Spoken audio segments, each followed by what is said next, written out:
La Bible quotidienne. Méditation quotidienne écrite par le pasteur Israël Leito. Fais-moi entendre dès le matin ta bienveillance, car je me confie en toi. Fais-moi connaître le chemin où je dois marcher, car j'élève à toi mon âme. Psaume 143, verset 8.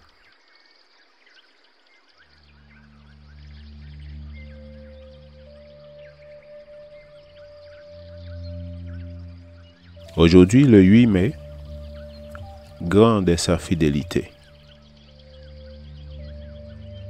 Béni soit le Dieu et Père de notre Seigneur Jésus-Christ, le Père compatissant et le Dieu de toute consolation.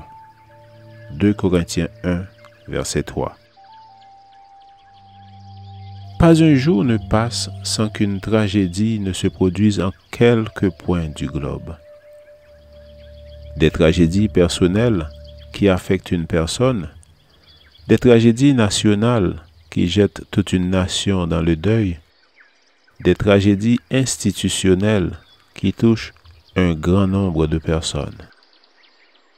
Tragédie sur tragédie.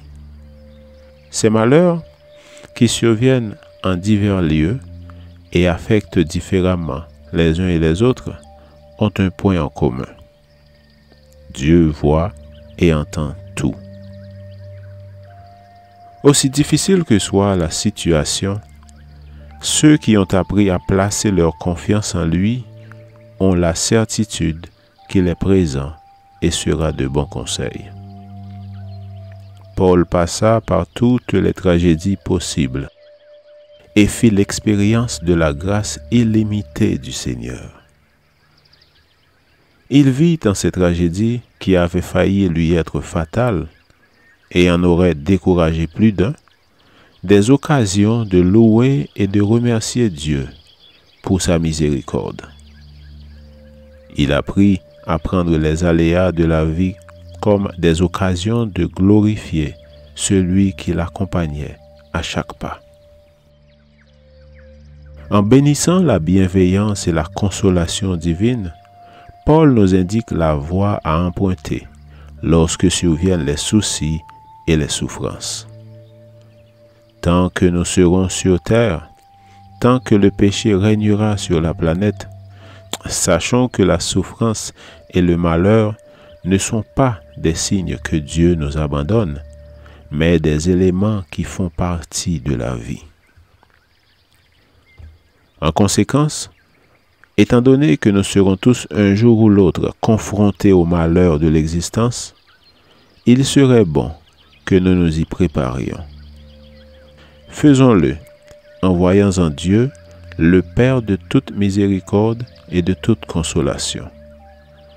Cette confiance nous aidera à affronter les réalités et à faire face à toutes les situations, car notre sort est entre les mains du Seigneur et nous avons l'assurance qu'à l'ombre de ses ailes, nous sommes protégés. Et cette confiance augmentera au point que, même dans les situations les plus pénibles, nous écouterons la voix qui nous dit « Ne pleure pas, car ce sont les incrédules qui pleurent. » La mention du Père de notre Seigneur Jésus-Christ nous aidera à nous souvenir qu'étant passé par toutes les souffrances humaines, Jésus compatit pleinement à nos peines. Amen. Lecture de la Bible pour aujourd'hui, dans l'Ancien Testament, 2 Rois chapitre 2, verset 12, jusqu'au chapitre 4, verset 44. Et dans le Nouveau Testament, 2 Corinthiens chapitre 1, verset 1, jusqu'au chapitre 2, verset 17. Je vous souhaite de passer une excellente journée avec Jésus.